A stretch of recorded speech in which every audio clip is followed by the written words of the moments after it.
पाकिस्तानियों के लिए किस मुल्क का ट्रैवल बजट फ्रेंडली है? शेंजन के लिए इंडिविजुअल्स और फैमिली के लिए स्टेटमेंट्स कितनी होनी चाहिए? कनाडा वीज़ा की रिक्वायरमेंट्स, फ़ीस और प्रोसेसिंग टाइम और वीज़ा रेशो क्या है आजकल? दुबई का 5 साल का वीज़ा कैसे अप्लाई करें?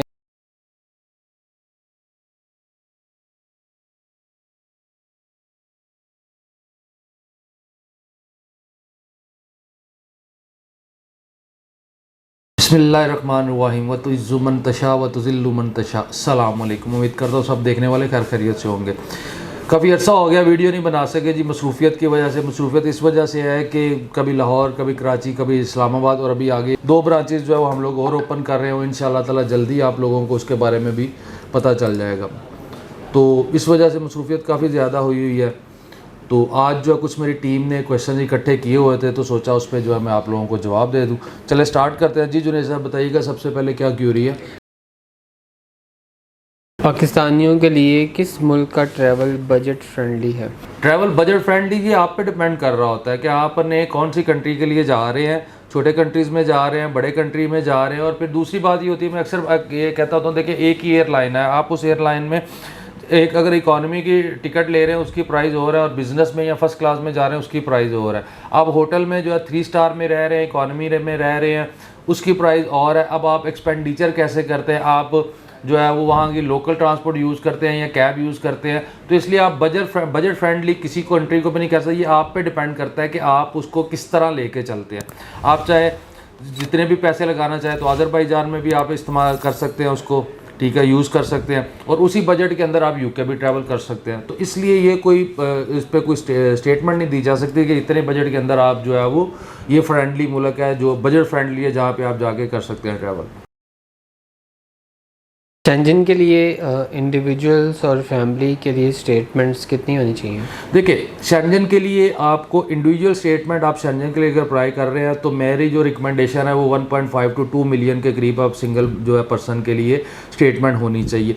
अगर आपके साथ फैमिली ट्रैवल कर रही है जिसमें आपकी वाइफ है और बच्चे हैं, अगर तो आपके साथ जो अडल्ट हैं वो ट्रैवल कर रहे हैं तो कम से कम जो है वो 8 लाख से 10 लाख रुपए पर पर्सन उसमें आप ऐड कर दें। अगर आपके साथ बच्चे हैं तो 6 से 8 लाख रुपए आप उस बैंक स्टेटमेंट के साथ ऐड कर दें, उसमें ऐड करते जाएं।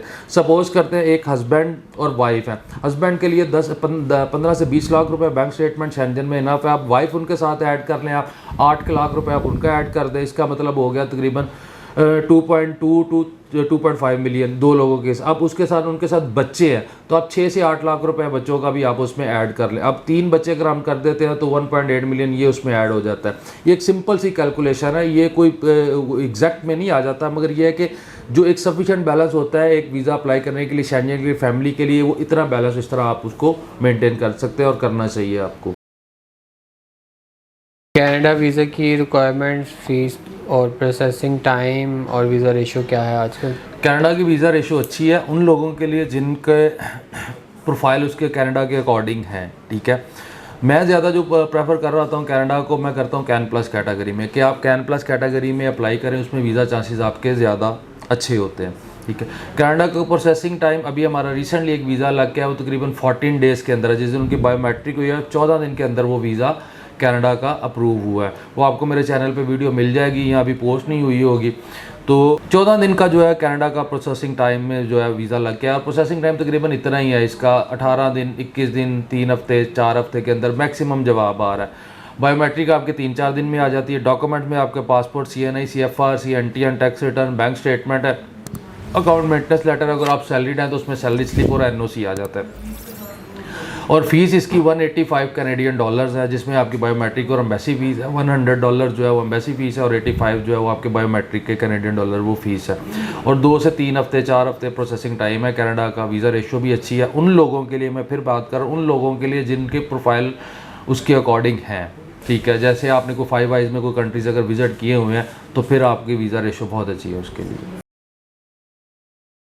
दुबई का 5 साल का वीज़ा कैसे अप्लाई करें, क्या दुबई documents ने चाहिए? एक अच्छी ऑप्शन दी है 5 साल के वीज़ा की मल्टीपल एंट्री की उन लोगों के लिए जिनका बहुत ज़्यादा ट्रैवल आना जाना करना होता था। कुछ लोगों ने तो अपने जो है वहाँ पे फ्रीलांसिंग के वीज़े या वैसे ही जिसको आज़ाद वीज़ा भी बोलते हैं वीज़ाज़ लिए हुए हैं और वहाँ से दुबई में आते जाते हैं क्योंकि उनका रेगुलर काम होता है। उनके लिए 5 साल का वीज़ा एक अच्छी ऑप्शन है। उसमें आपकी बैंक स्टेटमेंट चाहिए $4000 के इक्वलेंट और ये कंसिस्टेंटली 6 मंथ्स में पड़ा होना चाहिए। ये नहीं है कि अभी इसी मंथ में आपने डाला है, नहीं, 6 मंथ से आपका जो बैलेंस है वो अगर $4000 के इक्वलेंट है तो आप वीज़ा अप्लाई करें। पासपोर्ट की कॉपी, कलर फोटोग्राफ, आपका बैंक स्टेटमेंट, बैलेंस सर्टिफिकेट और आपका जो है अकाउंट मेंटेनेंस लेटर, ये साथ लगता है। एक आपकी इंश्योरेंस लगती है जो कि यूएई की किसी कंपनी से आपने इंश्योरेंस करवानी है, वो ज़्यादा से ज़्यादा ऑनलाइन आपको मिल जाती है 250 पौने 300 दरम में जो है वो आपकी वो मिल जाती है। वो सारे डॉक्यूमेंट आपने अपलोड करने हैं और आपको जो है वो 2 दिन के अंदर वीज़ा जो है वो प्री अप्रूवल आ जाती है। उस प्री अप्रूवल को आपने लेना है। प्री अप्रूवल लेके फिर ये कुछ डॉक्यूमेंट्स हैं जिसमें स्टेटमेंट है, आपने $69 फ़ीस जो है बैंक अल-फलाह में पे करनी है, बायोमेट्रिक फ़ीस, वो फ़ीस की स्लिप लेके आपने चले जाना है एम्बेसी में, दुबई एम्बेसी में। वहाँ पे आपका वीज़ा जो है वो पेस्ट हो जाएगा। 2 या 3 दिन में आपका वीज़ा स्टैम्प करके देंगे। 5 ईयर के अंदर मल्टीपल एंट्री है, उसमें आपने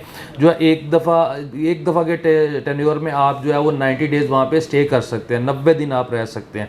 फ़ीसिस उसकी जो है तकरीबन 3825 दरम जो फ़ीस है, जिसमें से 3000 सिक्योरिटी डिपॉजिट है जो कि रिफ़ंडेबल है। रिफ़ंडेबल जब आपका वीज़ा 5 साल का पूरा हो जाएगा तो आपको जो सिक्योरिटी हुआ है वो 3000 जो है वो आपको रिफ़ंड कर दी जाएगी आपके उसी अकाउंट से जहाँ से आप फ़ीस पे करते हैं।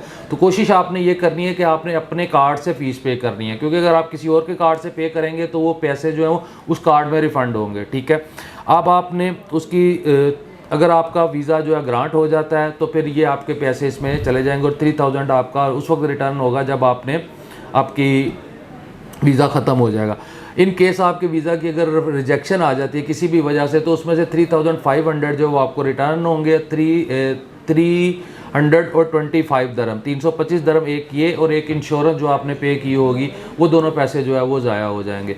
तो ये एक अच्छी ऑप्शन है इसका दुबई का वीज़ा, क्योंकि जो 1 मंथ का वीज़ा, 2 मंथ का वीज़ा, वो तो अभी इनकी अप्रूवल तो आ नहीं रही है पाकिस्तानियों के लिए। तो जो लोग विज़िट करना चाहते हैं इसके लिए वो बिल्कुल कर सकते हैं इसको। आप लोगों का भी अगर कोई क्वेश्चन हो तो आप हमारे हेल्पलाइन पे कॉल कर सकते हैं 042117864140, 031117864140, या आप हमारे सोशल मीडिया पेज पे अपना क्वेश्चन या क्यूरी जो है वो आप ड्रॉप कर सकते हैं, आपको उस पर रिप्लाई दिया जाएगा।